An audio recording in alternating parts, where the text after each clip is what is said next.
저는 여러분들 탓이 아니라고 생각해요. 70% 80% 이상이 부모님 탓이라고 생각합니다. 제가 이렇게 된 것도 여러분들이 이렇게 된 것도. 되게 좀 무책임한 얘기일 수 있어요. 여러분들 보고 여러분들 탓이 아니라고 하는 거니까. 근데 이게 맞습니다. 여러분들의 실패는 어쩌면 당연한 거예요. 왜냐하면 실패 유전자를 받았으니까. 부모님은 그 실패만 했다고 그게 막 엄청 뭐 잘못됐다는 게 아니라 실패한 경험담과 실패 후 합리화한 사고와 자격지심 있는 시선, 최소치만을 지키려는 습성 같은 게 여러분들한테 전달됐을 거라고. 두 번째로는 메리트인데요. 제가 오늘 메리트 때 뭐 하기로 했죠? RCS 아세요?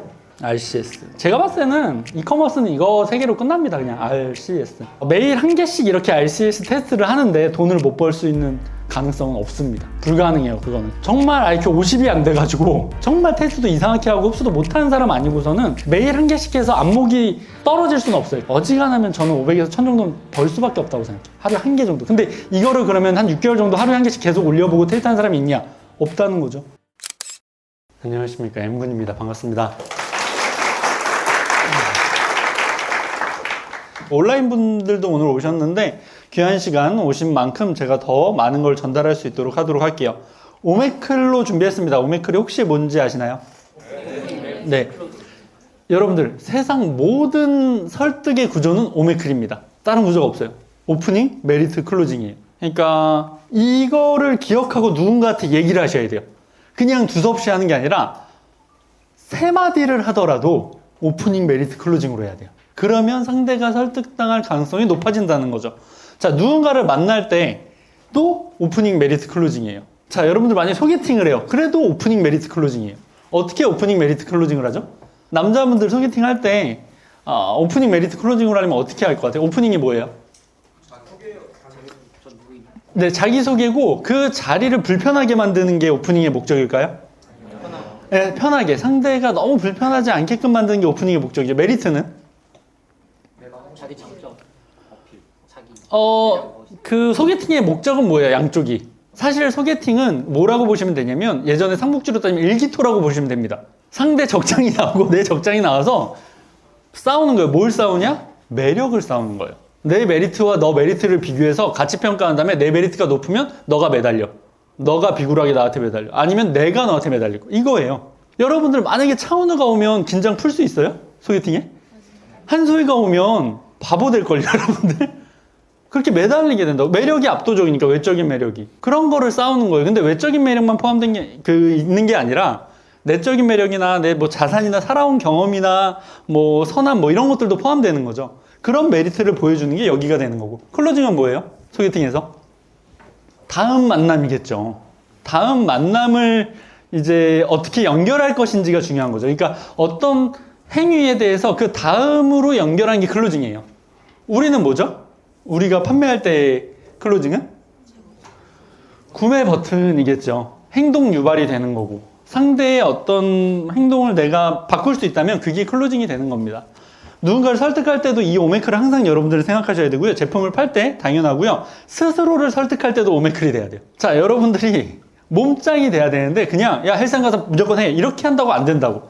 스스로를 편하게 만들어주고 내가 운동을 하게끔 하고 그 다음에 이 운동을 내가 해서 몸이 좋아진 다음에 어떠한 보상이 있는지를 클로징 걸어야 움직이게 된다고요. 모든 구조가 오메클인데 이 구조를 모르니까 우리는 좀 누군가를 설득할 때 혹은 자기 자신을 설득할 때 좀 무례하거나 좀 서툴게 설득하게 되는 거예요. 그러니까 본인도 설득이 안 되는 거죠. 순서가 없으니까. 그리고 누군가를 실행하게 할 때도 이 오메클이 필요합니다. 여러분들의 성공을 위해 실행하게끔 만드는 오늘 이 시간으로 오메클을 준비했어요.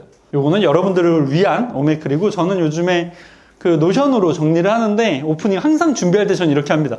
오프닝, 배제에 대한 내용, 메리트, RCS에 대한 부분, 클로징은 엎질러진 성공 이렇게 준비하고 클릭하면 여기에 내용이 이제 쭉 펼쳐지고 그걸 한 다음에 콘티로 만들고 그 다음에 PT로 만드는 거. 콘티로 만들고 상세 페이지로 만들고 오늘 그 캐리아님이 준비한 게 그거거든요.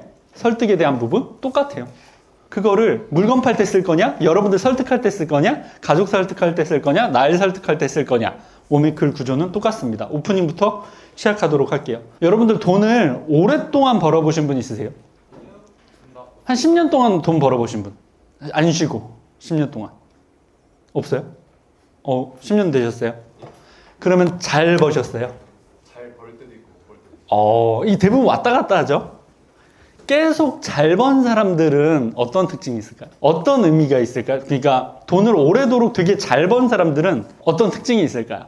예를 들어볼게요. 여러분들 좀 쉽게. 시골에 어떤 국밥집이 있는데 한 20년 동안 잘 벌었어. 계속 한 번도 못 번 적이 없이. 그건 뭘 의미하는 거예요? 그냥 뭐 손님 많이 오니까 이렇게 생각하십니까?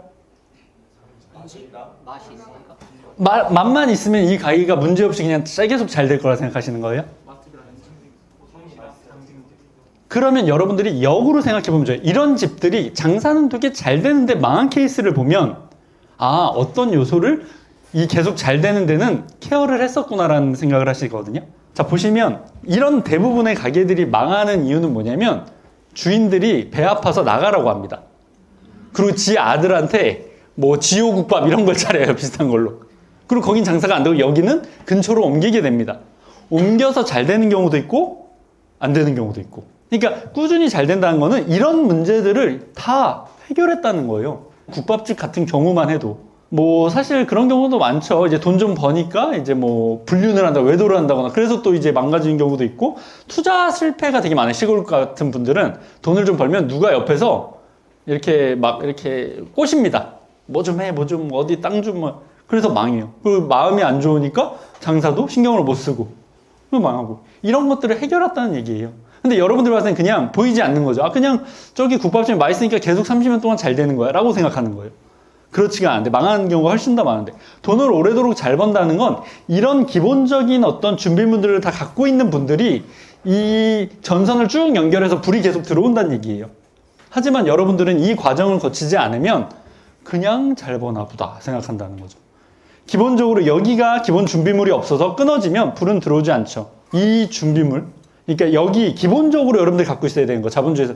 그러니까 뭐 솔직히 말해서 여러분들이 갑자기 시즌으로 터져서 한 달에 1억을 벌어도 여러분들은 지금 상태면 망할 가능성이 더 높습니다. 왜냐면 기본적인 준비물이 없으니까. 그래서 저는 이 기본 준비물을 오늘 오프닝으로 가져왔어요. 어렸을 때 우리가 수수깡 만든 거 기억하세요? 네. 요즘은 만드는지 모르겠어요. 저 때는 만들었는데 수수깡을 만들려면 본드랑 고정핀이 필요합니다. 이거 꼽는 거. 근데 여러분들이 수수깡 없이 수수깡집을 만들려고 한다면 불가능하겠죠?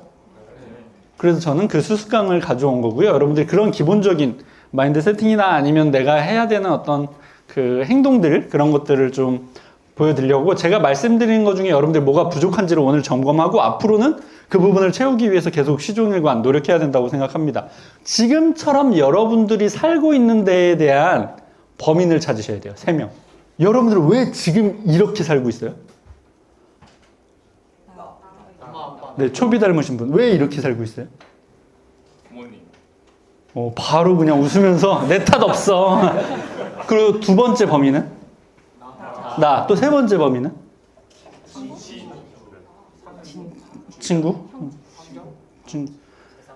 여러분 탓하기가 기본 패시브야. 근데 정확히 맞아요. 제가 준비한 거 정확히. 저는 여러분들 탓이 아니라고 생각해요. 70% 80% 이상이 부모님 탓이라고 생각합니다. 제가 이렇게 된 것도 여러분들이 이렇게 된 것도. 되게 좀 무책임한 얘기일 수 있어요. 여러분들 보고 여러분들 탓이 아니라고 하는 거니까. 근데 이게 맞습니다. 여기 금수저인 분 계세요? 부모님 자산 200억 이상. 여러분들의 실패는 어쩌면 당연한 거예요. 순리예요. 왜냐하면 실패 유전자를 받았으니까. 부모님은 그 실패만 했다고 그게 막 엄청 뭐 잘못됐다는 게 아니라 실패한 경험담과 실패 후 합리화한 사고와 자격지심 있는 시선, 최소치만을 지키려는 습성 같은 게 여러분들한테 전달됐을 거라고. 부모님이 계속 그렇게 얘기했을 테니까. 야, 저런 거 위험한 건 하는 거 아니야. 왜 본인이 그런 거를 안 한 거에 대한 행동, 그 방어 기제가 남아있으니까. 그거를 계속 끊임없이 세뇌하고 체면을 건다고. 너 그런 거 하지 마. 왜? 제가 어떻게 하냐면 제가 그렇게 받았으니까. 그런 거 하지 말라고. 여러분들이 갖고 있는 어떤 결핍이나 재능이나 성향이나 사고력은 80% 90% 이상 이미 다 전달받아요. 유전자적으로, 환경적으로. 그거를 무시할 수 없습니다. 만약에 여기 여러분 생각해 보세요. 모글리, 늑대소년 모글리가 여기 앉아 있어요. 여러분들이랑 똑같은 이해도로 제 말을 들을 수 있을까요? 아니요. 일단 언어를 이해 못 하겠죠. 그러니까 이렇게 있으면 얘가 지금 하는 말을 다 이해 못 하는 거죠. 그러면 반대로 얘기해서 이 나머지 사람들은 똑같이 이해할까요? 비약적이긴 하지만 저는 모글리와 일반 사람이라고 그 정도의 차이가 다 발생한다고 생각해요. 왜? 부모님과 이때까지 성장 환경으로 인해서. 그러면 내가 어떤 상황인지부터 알아야 되는데 여기 앉아있는 분들은 다 이 모수가 다 똑같은 1이라고 생각하세요. 그리고 거기에서 노력이라는 변수만 넣으려고 하시는 거죠. 근데 이미 준비물 자체가 너무 다른 거죠. 그러니까 수수깡집을 만들었는데 누구는 수수깡을 1개 가져오고 누구는 100개 가져왔어. 누가 더 잘 만들까요? 100개겠죠. 준비물이 있는 사람이. 근데 그 차이를 못 견뎌. 그냥 시기 나고 질투 나니까. 거기서부터 여러분들은 또 다시 부모님이 물려준 방어 기제와 자격지심과 이런 것들이 생겨나는 거죠. 그게 기본적인 준비물에 전 너무 안타까웠어요. 이 부분이. 저는 이제 성공에 대해서 부모 탓을 좀 해야 된다고 생각하는데 그래도 그 영향에서 벗어나 성공하고 싶은 사람은 어떻게 해야 되냐면 당연히 배제를 해야 됩니다. 그래서 이게 우리만 하는 배제냐라고 생각을 해봤더니 그렇지 않더라고요. 여러분들 그런 말 많이 하지 않습니까? 가난은 누구 대에서 끊겠다? 내 아들 대에서? 내 대에서 끊겠다고 얘기해. 이걸 다시 얘기하면 무슨 뜻이죠? 그럼 좀 전에 얘기로 해석하면? 위에는 가난한 유전자잖아요. 우리 부모님은. 그거에 대한 이야기나 그 영향을 내가 받겠다 안 받겠다? 근데 안 받겠다는 거예요. 부모의 가난에서 그 영향에서 벗어나겠다는 거예요. 자, 그러면 제가 여쭤볼게요. 똑똑한 사람, 부자인 사람들은 가족관계가 좋았을까요? 좋을까요, 지금? 여러분들 이런 거 찾아보신 적 있습니까? 제가 여러분들을 위해 3시간 동안 이거를 논문까지 다 찾아봤어요. GPT랑 퍼플렉시티 다 동원해가지고. 그리고 조금 예민한 얘기가 나올 수 있는데요. 이제 종교적인 얘기도 좀 나오는데 저는 종교적인 얘기를 하려는 게 아니라 워낙 종교적인 인물이나 여러분들이 추앙하는 철학자나 성인들에 대한 얘기를 가져왔어요. 다 가족관계가 안 좋습니다. 그리고 이제 혹시 욕먹을까봐 님자 2분 붙였어요. 저는 이제 그런 나쁜 의도가 없는데 이제 님자를 뺐더니 여러분들이 저를 바로 또 욕할 것 같아서. 자, 부처님은 어디서 시작했냐면 처자식을 버리면서부터 시작합니다. 이야기가. 출가하면서부터 이야기가 시작돼요. 버려버려요, 그냥. 그리고 예수님 같은 경우는 마가복음에 그런 얘기가 있어요. 가족들이 미쳤다라고 얘기를 한다. 이 사람은. 그리고 니체 같은 경우는요. 가족들과 완전히 단절된 그런 삶을 살았어요. 되게 우리가 추앙하는 인물들 아닙니까, 여기가? 그리고 쇼펜하우어는 어떤 사람인지 아시죠? 인간을 혐오하는. 가족 누구와도 이제 소통하지 않고 그렇게 살다 죽었고요. 그리고 칸트는 결혼하지 않았습니다. 그리고 그냥 혼자 살다 죽었고, 그리고 루소 같은 경우는 자식들을 고아원에 버렸어요. 이런 사람들 이야기를 우리가 배우고 따르고 있다는 거죠. 이런 철학자들 얘기를. 비트겐슈타인은 가족 3명이 자살했습니다. 그리고 자기는 혼자 외롭게 그냥 살다가 죽었고요. 스티브 잡스는 어떤 것 같아요? 입양아죠? 스티브 잡스가. 그래서 양 부모한테 이제 감사함을 느끼다가 입양 컴플렉스가 나와가지고 막 발끈발끈 하기도 하고 가족과의 사이가 되게 안 좋았고, 그러니까 딸이라고 인정하지 않았지만 실제 친딸이 있어가지고 초반에 인정 안 했어요. 그러다가 이제 딸이 이제 얘기한 게 있는데 굉장히 잔인하고 변덕스러운 사람이라고 스티브 잡스를 평가합니다. 가족들이랑 뛰어난 사람 중에 잘 지내는 사람은 거의 제로에 가까워. 한 명 제가 봤는데 마이크로소프트 창립자가 누구죠?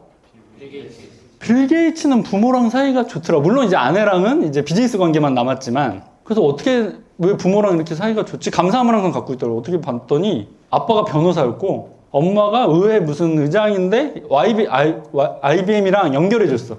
YBM이 아니라 IBM이랑 그 사업을 초반에 연결해줘. 그러니까 얼마나 감사하겠어. 그러니까 은인이잖아, 부모가 아니라. 부모를 떠나서. 그러니까 잘 지내는 거죠. 그런 집안은 잘 지낼 수가 있구나 라는 생각을 했습니다. 워렌 버핏은 아내랑 뭐 별거하고 다른 사람이랑 동거하죠. 아내가 소개한. 뭐 가족 관계도 사실은 다 무너져 있죠. 생각해보면 여러분들, 성공한 사람들은 다 가족들을 배제한 상태예요. 그리고 가난한 사람일수록 끈끈합니다. 그런 거를 되게 추구하고 가족 간의 어떤 그런 것들, 그 활동을. 그래서 저는 이렇게 생각을 했어요. 버려야 성장할 수 있구나. 근데 여러분들 안에서 이제 제가 월베캐리 분들 이제 그 톡도 보고 이러면 가족 때문에 막 이런 걸 내가 아직도 스트레스 받고 뭐 이런 얘기가 많더라고. 애초에 준비물이 없고 성장할 자격이 없는 상태인 거죠. 그분들이 이제 자본주의에서 성장으로 되게 도움이 되는 사람이라면 좋겠지만 그렇지 않으니까. 저도 가족보다 사실은 그 같이 일하는 분들이 더 편하고 좋거든요. 그게 같은 방향으로 가고 있기 때문이에요. 뭐 예수님, 부처님, 공자, 맹자 다 그 같이 그거를 탐구했던 사람들이랑 친하거든요. 제자들이랑 친하고 더 가깝고. 그래서 여러분들도 그런 마음이 조금 들어야 되지 않을까라는 생각을 했고요. 벌이라는 게 제가 연을 끊으라는 건가요? 가족이랑? 아니요. 그게 아니라 그들이 말하는 자본주의적 어떤 행동 강령 같은 거에 영향력에서 벗어나라는 얘기예요. 야, 명절 때는 그래도 가족들을 보고 살아야지. 그런 말을 듣지 말라고. 명절 때 봐서 뭐가 좋은데. 맨날 거지같이 사는 집구석 구경시켜줘서 뭐 하는데. 내가 잘 돼야지, 일단. 그래서 그런 부분에서 여러분들이 일단 독립적이지 못하기 때문에 아직 못 벗어난 것 같더라고요. 그러면 저는 이제 영향에서 벗어나서 엄마랑 사이가 안 좋을까요? 더 좋아요. 더. 예전보다. 저는 이제 그런 결핍을 좀 벗어났기 때문에 더 포용할 수 있게 된 거죠. 그래서 저는 가족 말에도 휘둘리는 사람은 성장할 준비가 전혀 안 됐다라고 생각을 하고요. 그 다음에는 이제 80% 정도는 가족이고 부모고 20%는 누구죠? 이 여러분들이에요. 여러분들 탓이 없는 게 아니야. 왜냐면 여러분들이 그래도 스스로 판단할 수 있는 사람이어야 되니까. 그게 없는 사람이면 부모 100%죠. 사실은 부모를 숙주로 평생 사랑하는 사람들이 많습니다. 여러분들은 개별적인 독립 개체여야 된다고 생각해요. 독립적 개체란 게 뭐냐면 세 가지 요소를 직접 할 수 있어야 됩니다. 아니면 독립적 개체가 아니라 숙주가 있는 상태예요. 이 세 가지는 뭐라고 생각하세요?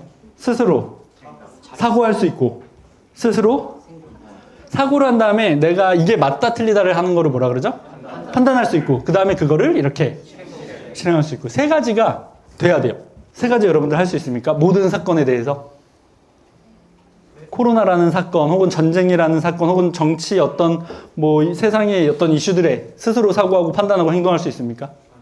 그러면 독립적 개체가 아니라는 거죠. 독립적 개체가 아닌 사람들이 대부분 결혼 생활을 망칩니다. 그래서 이거는 우리 이혼했어요라는 프로그램에 나왔던 이미지인데 자꾸 무슨 얘기를 하냐면 당신이 무슨 뭐 내가 양말을 벗겨서 이런 얘기를 하는 게 아니라 당신 부모가 나한테 그렇게 했잖아.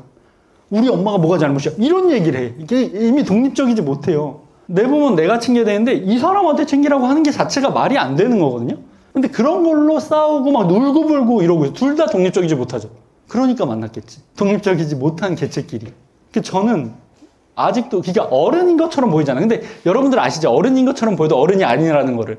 독립적으로 사고하고 판단하고 행동할 수 없는 사람은 어른이 아닙니다. 이런데 무슨 성공을 하려고 그래요? 그냥 위에서 시킨 대로 해야지. 부모가 시킨 대로. 혹은 세상이 시킨 대로. 독립적이지 못하면 여러분들 성공한 누굴 봐요? 다 독립적이지. 다 자기가 판단하고 자기가 진행하지 엄마한테 물어보고 합니까? 근데 여러분들은 부모나 뭐 주변한테 영향을 받고 있다는 게 위험하다는 거죠. 여러분들이 판단하고 실행하고 그게 옳다면 밀어붙일 힘이 있어야 되는데. 그래서 이걸 끊는 게 우선 준비물이라는 겁니다. 이것부터 영향받지 않게. 이미 여러분들이 하는 사고 자체도 영향을 많이 받아 있는 상태일 거예요. 부모님한테 저도 그렇고. 근데 그거를 일단 끊어내는 게 우선이라고 생각합니다. 자, 여러분들 한번 직접 사고하고 판단하고 행동하는 제가 하나 여쭤볼게요. 여러분들이 저한테 많이 하는 질문인데 엠무님 진짜 힘든 일이 생기면 어떻게 합니까? 여러분들 어떻게 하세요? 여러분들한테 가장 고난이 생겼을 때 여러분들은 어떤 사고와 판단과 행동을 하느냐. 그래서 그거를 제가 전달하려고 합니다. 제 필살기를. 그러면 여러분들은 요거에 대해서는 메신저를 생각하지 말고 메시지만 보고 여러분들이 판단하시는 게 좋아요. 저는 여러분들한테 이걸 전달해서 뭐 제가 이득을 가져갈 건 없거든요. 제가 이때까지 버텨온 겁니다. 저희가 힘들 때. 사실 요즘 좀 힘들어요. 그래서 이러고 있습니다, 저도. 그러니까 돈이 많다고 경험이 많다고 안 힘든 건 없어요, 여러분들. 다 힘들어요. 그걸 힘들지 않게 느끼는 것 뿐이죠. 주변에 얘기를 안 하니까. 자, 제 필살기인데요. 첫 번째 마인드는 뭐냐면 여러분들이 생각했을 때 힘들다고 하는 생각이 제가 느꼈을 때 힘들지 않을 경우가 더 많겠죠?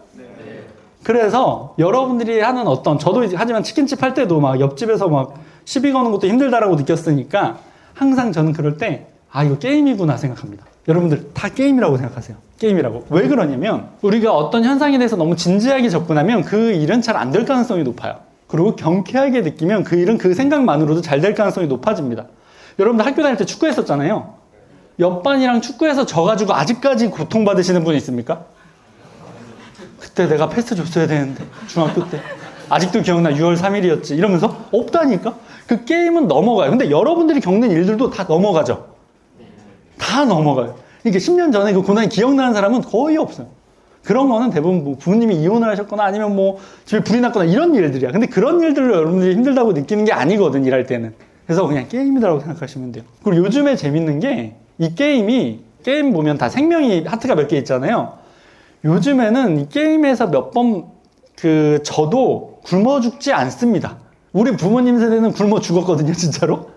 전쟁통 겪고 이럴 때는. 근데 굶어 죽지 않고 이 게임에서 정말 보상을 많이 받아도 제가 100원도 안 남기고 다 쓰고 죽을 거라고 생각하세요? 그럼 번 돈은 사실상 내 마음에 안 주지 실제로 엄청난 이득을 주고 혜택을 주진 않는다는 거예요. 이 사실을 여러분들이 알고 나면 좀 경쾌해질 수 있습니다. 너무 무겁지 않게. 그렇게 받아들이는 게 일단 필요하고요. 그냥 게임하고 이번 스텝에서 넘어가고 옆에 게임하고 이런 식으로 계속 넘어가야 돼요. 예를 들어 내가 지금 어떠한 한 알을 스마트 스토어에 파는데 경쟁에서 치열해가지고 나는 이걸 빠질 거야 계속 할 거야 이런 게 이 한 판이어야 된다고. 이게 내 인생의 100%가 돼서는 안 된다고. 그럼 좀 가벼워집니다. 그리고 두 번째로는 저번에도 제가 말씀드린 적이 있는데 웃어야 됩니다. 여러분들 잘 웃으세요? 한 번도 안 웃으신 것 같아요. 그죠? 지금 너무 잘 웃으시네. 웃어야 돼. 제가 요거 말씀드렸잖아요. 아침 기분 패턴. 요거를 저는 이 영상을 여기 있는 거를 같은 거를 두세 번 봐요. 그리고 하루를 시작해요. 그거 되게 빡치죠? 또 다시 이 폴더를 들어가요. 또 두세 번 보고 그 다음에 통화를 해요. 왜? 내 기분 때문에 내 인생이 망가지면 안 되니까. 내 기분은 없어지잖아요. 근데 결과는 없어지지가 않잖아. 이걸 하고 나서부터 나를 조금 컨트롤할 수 있게 되거든요. 여기 있는 것 중에 하나 영상을 가져왔습니다. 이거 아시죠? 유명한. 저 이게 의도한 영상인지 모르겠는데 너무 웃기더라고.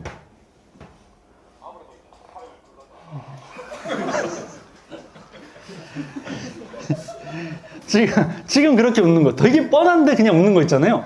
이러면 뭐가 좋아지냐면 뇌는요 정말 단순해서 착각해요. 웃으면 얘가 좋은 일이 있고 즐거운 일이 있고 행복한 일이 있는 줄 알아.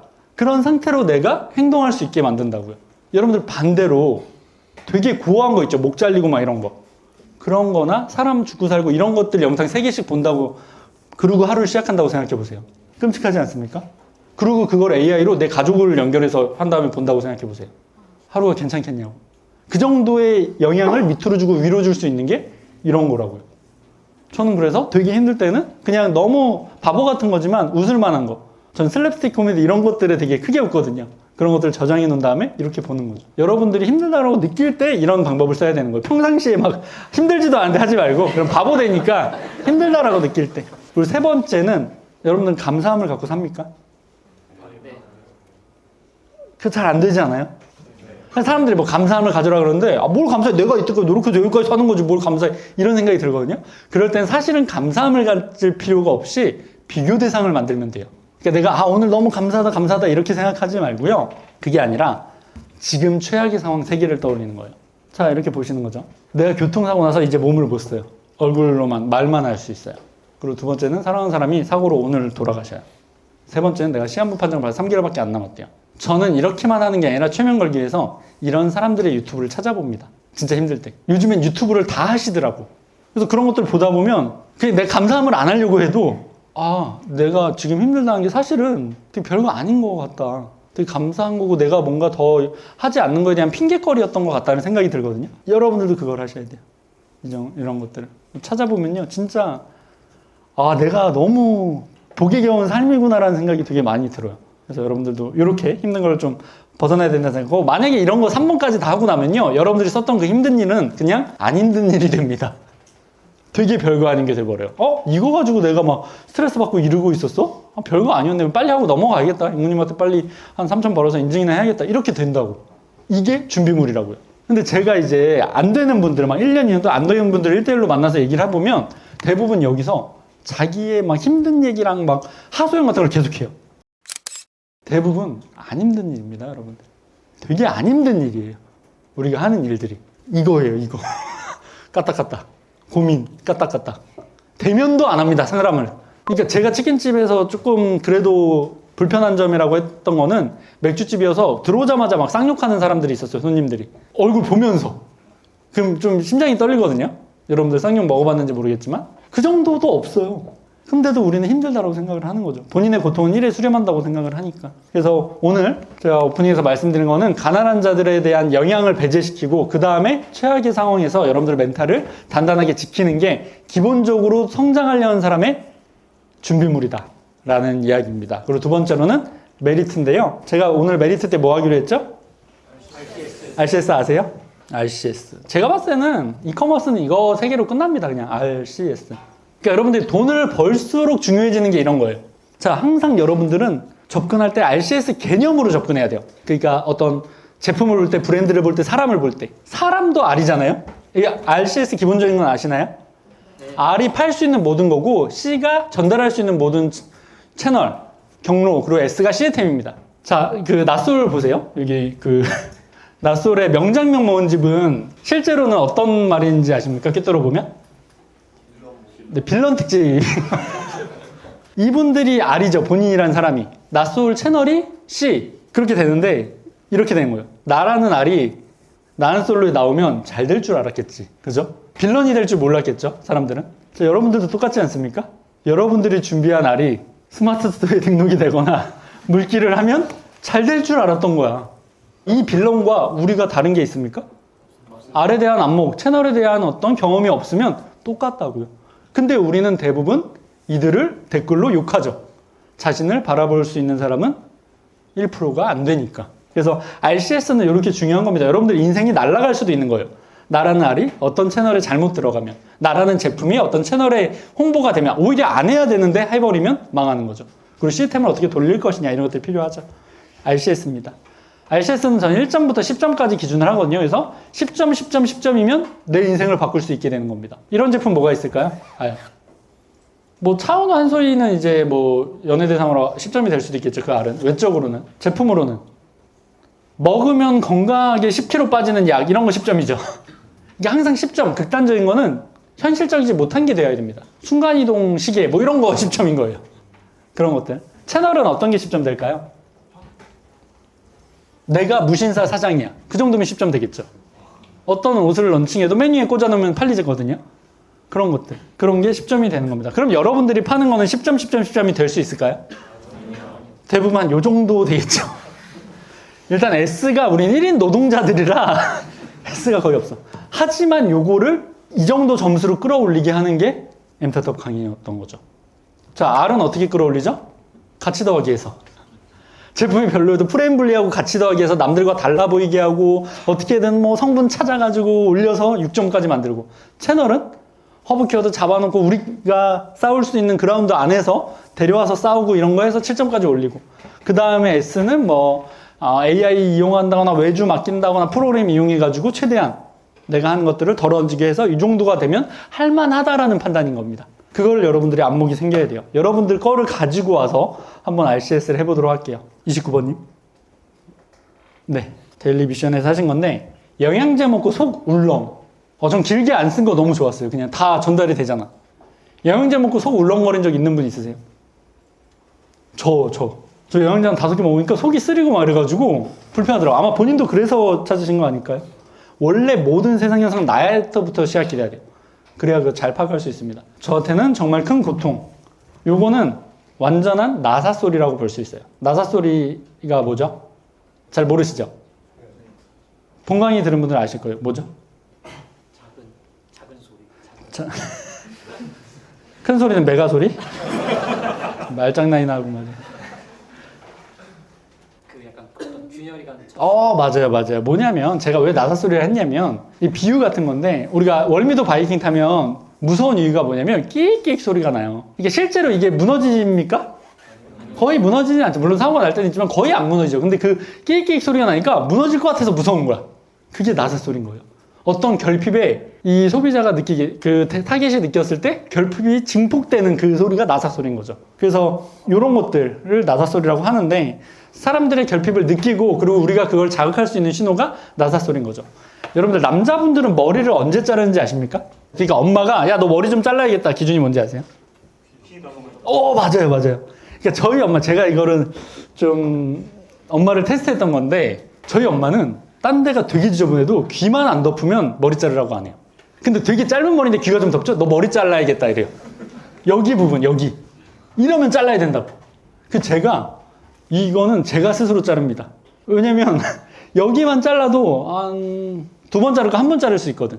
그래서 이 부분이 나사소리인 거예요. 귀가 덮이는 게. 그러면 머리를 잘라야 된다고 느끼는 사람들이 많으니까. 그런 거를 나사소리를 하고요. 이번 거를 RCS로 보면 여러분들은 딱 요거를 봤을 때 전 바로 머릿속에 RCS 점수가 떠올라거든요. 핑핑핑. 여러분들도 떠올라야 돼요. 몇 점입니까? 영양제 먹고 속 울렁. 키워드 검색량 작지만. 요걸로 보고. 그러니까 그 점수가 맞든 틀리든 여러분들이 생각한 다음에 그 점수가 맞는지 확인하는 과정을 매일매일 하나씩 거치면 안목이 생기는 거죠. 그럼 실패를 덜 하게 되고. R 점수 높게 줄 수 있어요? 못 줘요? 제가 그러면 좀 세세히 풀어서 설명을 드릴게요. 일단 R은 저는 이 세 가지로 보거든요. 가치성, 그러니까 돈이 나도 되냐, 그리고 잘 팔리냐, 그리고 내가 이 제품을 가져올 수 있는 게 쉽냐, 권한을 가져오는 게 쉽냐, 이 세 가지로 봐요.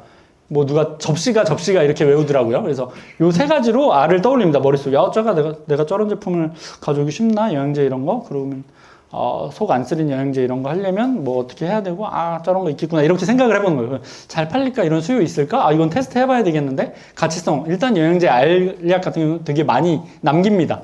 거의 90% 마진이라고 보시면 돼요. 그래서 가치성은 높을 것 같아. 그럼 한번 알아볼까? 채널 쪽으로 봐서 채널의 세 가지 요소는 내가 그 채널을 접근하는 게 쉽냐.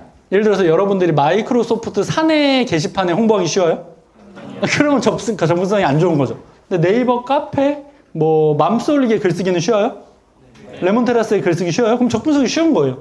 그 효율성, 내가 그걸 했을 때 인풋보다 아웃풋이 많이 나오냐, 그걸 봐야 되고, 모방성, 누가 나를 바로 따라할 수 있냐 없냐, 이 점수까지 보면 C 점수도 파악이 가능한 거예요. 그리고 S는 극효율을 보일 수 있냐, 내가 자동화할 수 있냐, 외주화할 수 있냐, 요것만 하면 이 사업에 대한 구도가 대강 나옵니다. 되게 편해요. 저는 이게 저한테 필살기라고 생각을 하니까. 저는 이 정도 점수를 줬어요. 엄청 고득점 아닙니까?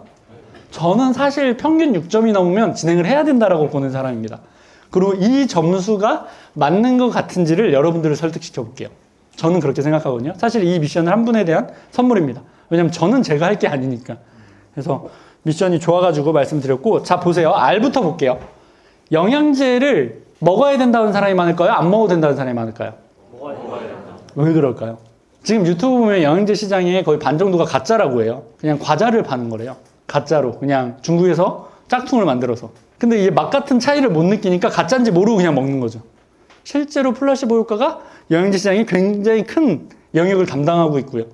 영양제에는 맹신자가 많습니다.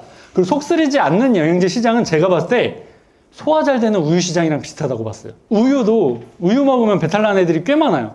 왜 그렇죠? 어떤 성분 때문에? 유당 때문에. 그래서 소화 잘 되는 우유가 조금 더 비싼데도 꽤 잘 팔립니다. 쿠팡에서 보시면. 그 정도로 프레임 분리 시킬 수 있는 시장이라고 저는 생각했어요. 근데 이 시장이 아직 없어. 이거는 엄청난 발견인 거죠. 이 시장은 여러분들이 원하든 원하지 않든 앞으로 커집니다. 왜?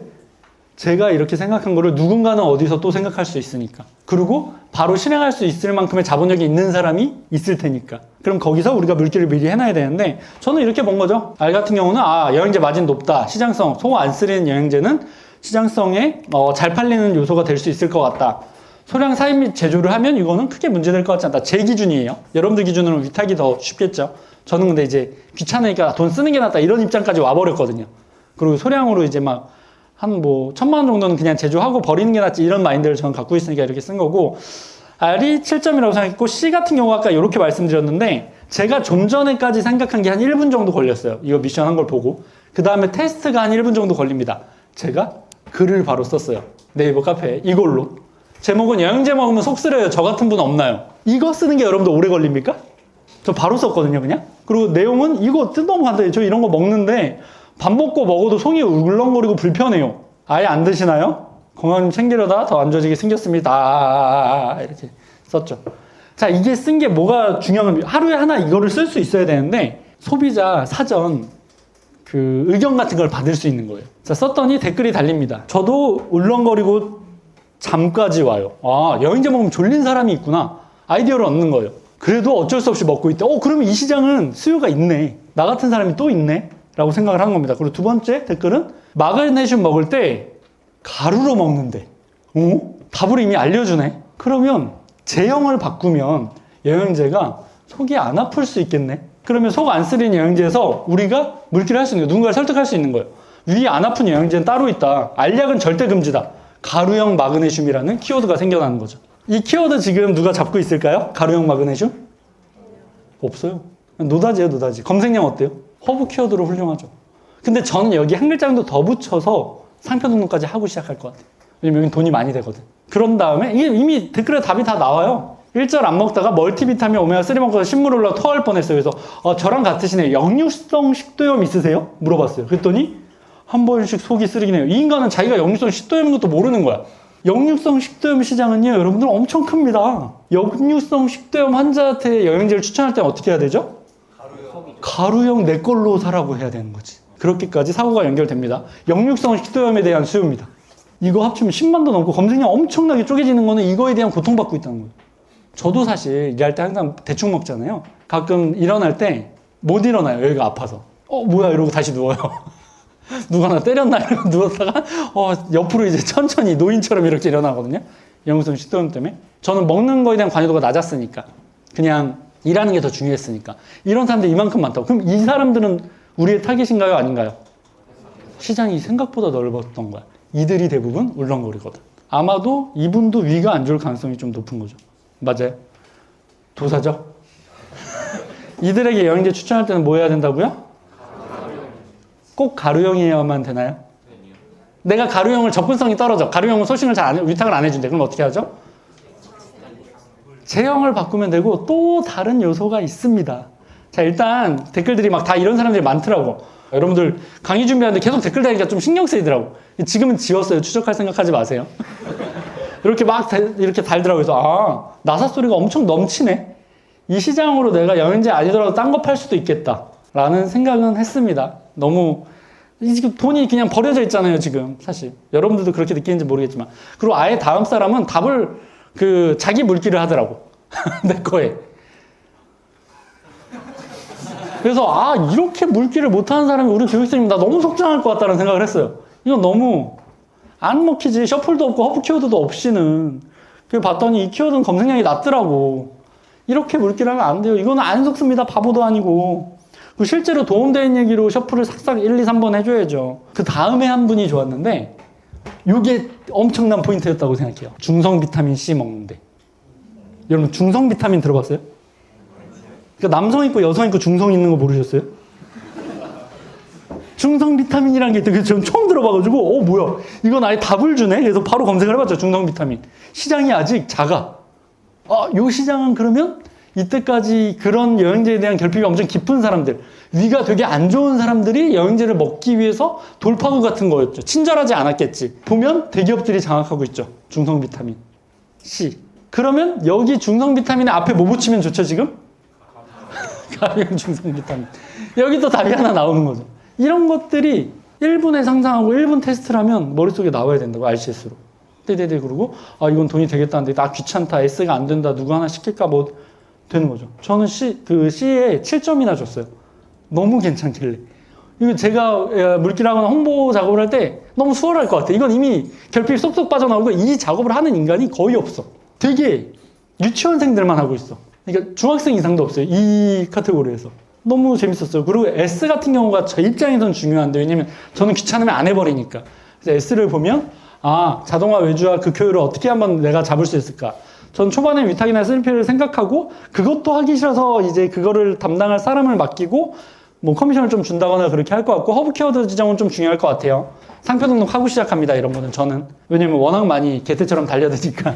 그리고 하루 5개만 글 쓸 것 같아요. 물길 할 때. 그래도 충분할 것 같아요. 그리고 하나 정도는 메인으로 위가 굉장히 아파서 영양제로 고생한 사람들의 글이 좀 기간이 길게끔 하나 글이 있어야 될 것 같고 제목이나 스토리 라인까지는 제가 주고 이제 글을 쓰게끔 할 것 같고 하루에 30개가 팔리는 때부터는 제가 소량 제조를 하는 게 맞다라고 생각을 했어요. 그리고 모든 프로세스는 알려주고 이분과 같이 하는 거죠. 5대5로 나눌 테니까 당신이 다 해. 내가 실행할 거는 다 알려줄게. 가 되는 게 저의 S였습니다. 제가 하기가 좀 귀찮으니까. 그래서 지금 허브 키워드까지 제가 생각을 해본 거는 영양제 키퍼라는 단어를 만들고 싶었어요. 영양제로부터 내 몸을 지키는 거죠. 그래서 이런 키워드가 지금 없거든요. 영양제 키퍼, 비타민 키퍼, 영양제 위보호 용법 이런 거 허브 키워드 되죠. 그냥 아무도 안 쓰고 있습니다 지금. 근데 당연히 상표 등록 안 되죠. 이거는 대명사라. 가루형 마그네슘 아까 말씀드렸고 가루형 칼슘 이런 것들이 지금 키워드가 밑에 이만큼이 여러분들 보여야 되는 거죠. 그래서 그 다음에 월 2천 순수익을 찍으면 속 안 쓰린 영양제의 라인업을 늘려나갈 것 같아요. 홈페이지 만들어서. 어차피 영양제 하나 먹는 거 아니잖아요. 이거 먹고 저거 먹고 다 해야 되잖아요. 그러면 그것만으로 제 머릿속에 지금 수익은 꽤 많이 높아집니다. 그렇게 해서 S는 6점을 줬습니다. 이걸 봤을 때 2분 안에 할 수 있는 7776점에 대한 제 사고였어요. 여러분들도 잘 따라오셨나요? 테스트하고 나서 댓글 달린 것 때문에 신경 쓴 것까지 하면 아마 한 5분 정도 총 쓴 것 같아요. 그래서 이 정도의 어떠한 한 사업에 대한 사업성과 이런 것들을 볼 수 있는 게 RCS라고요. 제가 왜 필살기라고 말씀드린지 아시겠나요? 여러분들도 이거를 가져가셨으면 좋겠어요. 물론 제가 이걸 준비하면서 걱정됐던 거는 온라인 멤버분들이나 월백캐리 분들은 아직 수익이 높지 않잖아요. 근데 수익이 높은 사람들 이거 보면 아 이모님 저 이거 들어갈 테니까 제가 이런 분도 있었어요. 교육생들 500만 원 드릴 테니까 이거 할 때 저 한 번만 코멘트 해달라고 제가 진행할 테니까. 그분은 이거에 대한 수익성을 아는 거죠. 근데 저는 사실은 좀 속상한 게 이런 걸 해도 그거를 따라올 만큼의 실행력이 있거나 경험이 있는 사람이 많이 없으니까 좀 안타깝죠. 어차피 이런 거 다 돈 되는 건데 안 하니까. 그래서 저는 여러분들한테 전달할 때도 얼마만큼 흡수하실 수 있을지 조금 걱정은 했어요. 전달됐나요? 네. 돈이 될 거라는 느낌이 오세요? 네. 다행입니다. 매일 한 개씩 이렇게 RCS 테스트를 하는데 돈을 못 벌 수 있는 가능성은 없습니다. 불가능해요, 그거는. 정말 IQ 50이 안 돼가지고, 정말 테스트도 이상하게 하고 흡수도 못하는 사람 아니고서는 매일 한 개씩 해서 안목이 떨어질 수는 없어요. 계속 안목이 쌓여가거든요. 내가 한 게 반응이 틀렸네? 댓글에 좀 다르게 나오네? 그럼 내일 다르게 해서 올려봐야지. 이렇게 계속 안목이 키워지면 한 달 정도면요. 어지간하면 저는 500에서 1000 정도는 벌 수밖에 없다고 생각해요. 하루에 한 개 정도. 근데 이거를 그러면 한 6개월 정도 하루에 한 개씩 계속 올려보고 테스트하는 사람이 있냐? 없다는 거죠. 왜? 그게 독립개체가 아니니까. 직접 사고하고 행동할 수 있는 사람이 아니니까. RCS 재밌나요? 네. 한 개 더 해요? 네. 이럴 때만 대답을 하시는. 자, 그러면 제가 하나 더 할 텐데 좀 전보다는 조금 불친절하게 할게요. 왜냐면 그래야 여러분들 사고로 그걸 뚫어가니까. 제가 다 뚫어주면 시원하긴 하지만 집에 가면 아무 생각도 안 나잖아요. 그거는 제가 원하는 바가 아닙니다. 여러분들이 독립개체가 돼서 자립심을 갖는 게 우선이기 때문에 이번에는 조금 더 좀 전처럼 다 말하지 않고 조금씩 제한해서 얘기할게요. 그 부분을 여러분들이 머릿속에 떠오른다면 메모를 하거나 기억을 하세요. 자, 두 번째 미션 가져왔는데요. 살 빼고 싶은 욕구, 43번님. 그렇게 통통하지 않으신데 그런 욕구가 좀 있으세요? 네, 살 빼고 싶은 욕구입니다. 기존 대안은 다이어트 보조제, 식욕 억제제. 그러니까 좀 더 이것보다는 좀 더 될 만한 걸 가져오는 게 더 고생을 덜 하는 겁니다. 그렇게 말씀드릴 수 있고요. 왜냐하면 이거는 이 제품 같은 경우는 만약에 이제 되게 많이 돈 써서 알려봤자 더 비참해지거든. 여러분들 되게 못난 못쏠 찐따가 낯설 나가면 더 욕만 먹죠. 인기 올 것 같습니까? 막 DM 올 것 같아요? 안 그렇다는 거죠. 그거를 여러분들이 아셔야 되고요. 요분은 요 정도로 바로 그냥 해소가 돼버렸어요. 1분도 안 돼서. 한 개만 더 할까요? 네. 좋아요. 하지만 29번님이 생각한 이 범위에서 제가 좀 더 나간 거잖아요. 여기까지도 계속 하셔야 돼요. 결국에 그리고 저는 이걸 보면 바로 테스트를 했습니다. 그리고 테스트는 여러분들 보고 직접 오늘 해보시라고 보여드리지는 않을 거예요. 그래야 여러분들께 되니까. 제가 아까 한 테스트처럼 여러분들이 하시면 되는 거예요. 제가 뭐 엄청난 글을 써서 그 아이디어를 받았습니까? 근데 이미 그 시장이 다 노출돼 버리잖아. 그냥 그들의 몇 개 댓글로도. 여러분들 할 수 있다고요. 1분 걸린다고. 그걸로 그냥 여러분들이 돈을 번들고 여러분들 인생을 바꿀 수 있다고. 저는 그 테스트가 되게 유의미하다고 생각하고요. 이제는 RCS가 좀 중요하다고 생각 드세요? 네. 저는 오메클 RCS 이거 2개로만 준비를 한 건데요. 여러분들이 이 RCS를 좀 더 깊이 있게 생각하고 그리고 항상 RCS로 뭔가를 판단하려는 그 시야가 저와 비슷해지기를 바라고 있습니다. 오프닝 메리트를 했고요. 클로징 진행하도록 하겠습니다. 자, 100억 부자에서 빵원으로 될 가능성이 높을까요? 물류푼이 100억 부자 될 가능성이 높을까요? 저는 둘 다 쉽지 않다고 생각합니다. 왜? 네. 이렇게 된 사람은 이미 사고가 이렇게 바뀌었을 거 아니야. 그리고 이 사람은 이미 그 사고인 상태에서 다시 이거 되는 것도 쉽지 않다는 거죠. 여러분들이 아는 이렇게 되는데 빵원 됐다는 사람들은 사실상 그렇게 탄탄하게 올라가지 못한 사람들. 뭐 코인으로 부자가 됐다거나 뭐 갑자기 로또 당첨 이런 사람들이지 차곡차곡 올라간 사람들은 빵원 될 수는 없습니다. 사실은. 불가능해요. 이렇게 100억 부자가 된 사람은 이미 다른 사고를 갖고 있을 거거든. 좀 전에 RCS 같은 사고 여러분들 해본 적 있으세요? 없잖아요. 다르잖아요. 그러니까 내 뇌가 지금 당장 일론 머스크랑 바뀐다 해도 그럼 이제 M군이 되게 우리나라에서 대단한 사업가가 되고 일론 머스크는 바보가 되겠죠. 저는 일론 머스크처럼 사고력이 뛰어나지 못하니까. 여러분들도 마찬가지겠죠. 그래서 여러분들의 사고력이 키워지고 경험을 많이 쌓아나가야 돼요. 여러분들 이걸 보면 무슨 생각이 드세요? 솔직하게. 여러분들이 사고가 지금 어디에 머물러 있는지 보고 싶어요. 네, 웃으신 남자분. 네. 저는 일단 검은 반팔티를 되게 좋아합니다. 제가 맨날 그거 입고 있으니까. 옷에도 신경을 안 쓴다는 거죠. 보자마자 생각나는 게 없어서 연결시키려고 했어요. 아, 그러면 그냥 없다라고 하시면 돼요. 그러니까 그렇게 사는 거지. 아무 생각이 없죠. 그 뒤에 분. 그냥 예쁜 꽃이라 생각하고 네. GPT로 만들었나? 맞습니다. GPT로 만들어 아주 잘 꿰뚫어 보셨고요. 저는 이걸 보고 노티드 도넛이 생각났습니다. 그러니까 이상하죠. 이게 사고가 이상한 거야. 그러니까 저는 좀 이상합니다. 여러분들, 저 같은 경우는 진짜 돈이 없다가 막 쌓아 올라간 사람들은 이상한 사고를 갖고 있기 때문에 일반적인 사고를 못 해요. 그래서 좀 어떻게 보면 좀 망가진 거죠. 사람들과 어울려 지내지도 못하고. 너 또라이야 이런 말도 듣는 게 당연한 겁니다. 왜 그랬냐면, 자, 꽃은 누가 제일 많이 사죠? 타겟이? 여자가 많이 삽니까? 남자가 본인 가져가서 꽃꽂이 하려고 삽니까? 선물하려고 합니다. 이건 사실 꽃이 아니라 옆에 이 꼴하고 뇌물입니다.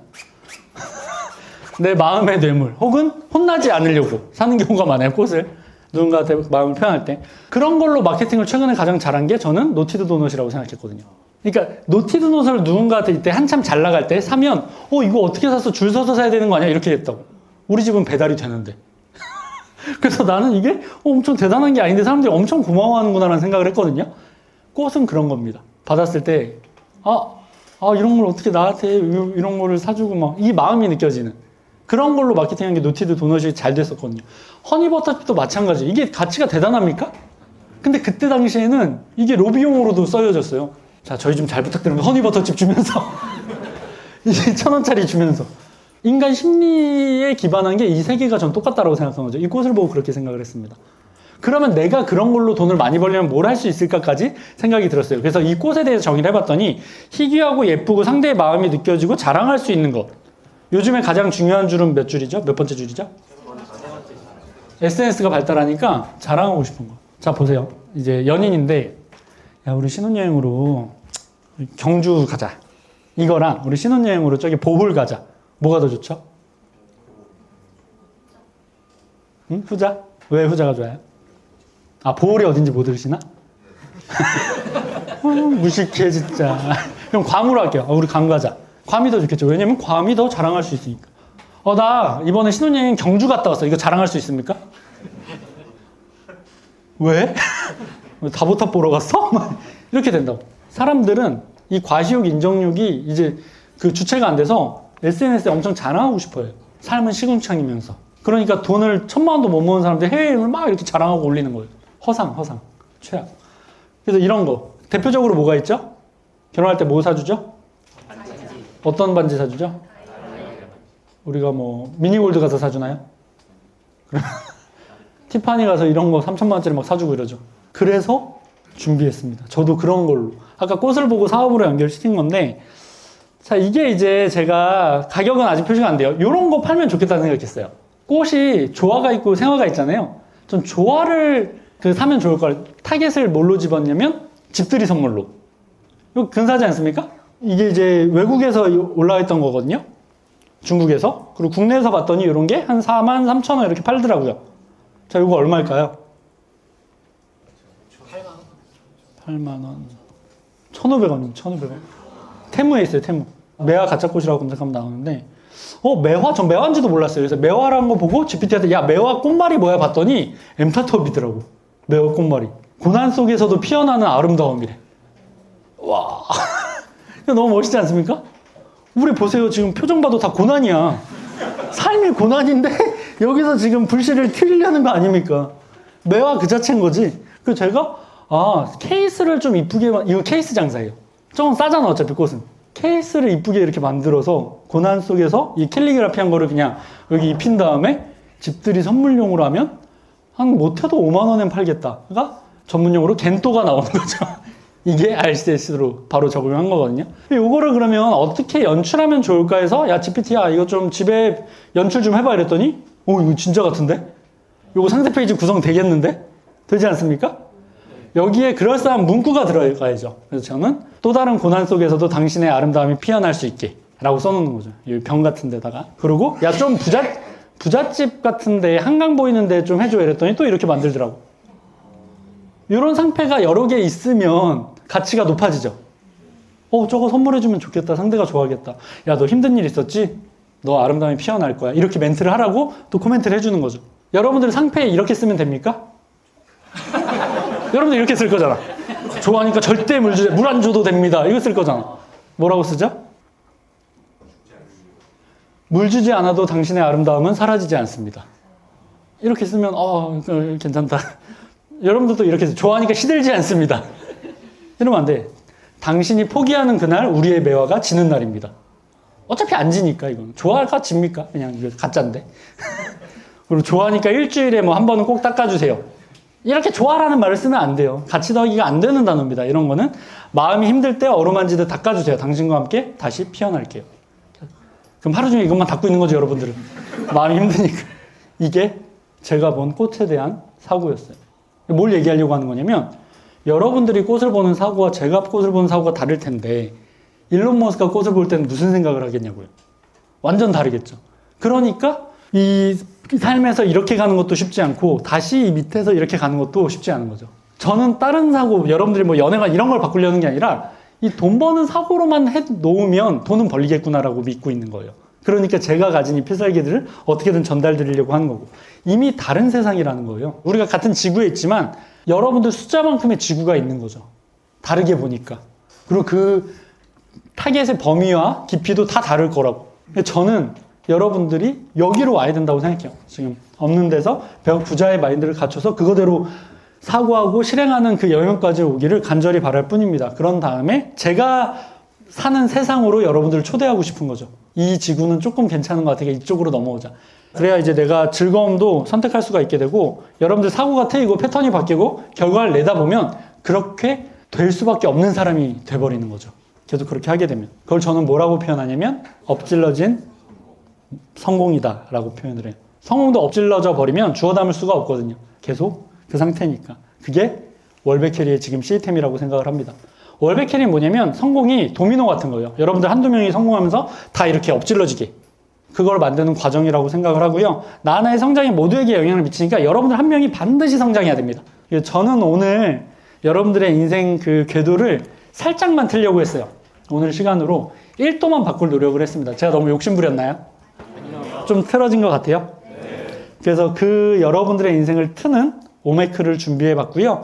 여러분들도 그렇게 오메클로 누군가를 설득하고 판매를 잘 하셨으면 좋겠습니다. 제가 사실 오늘 준비한 거는 오프닝이고 메리트는 캐리아님 강의가 될 거라고 생각합니다. 저는 오늘 잠깐 월백캐리 분들을 뵀지만 이후 3주차, 4주차에도 성장 잘 하시고 엠타트업에서 두각을 나타내는 여러분들이 되셨으면 좋겠습니다. 오늘 고생하셨습니다. 반갑습니다.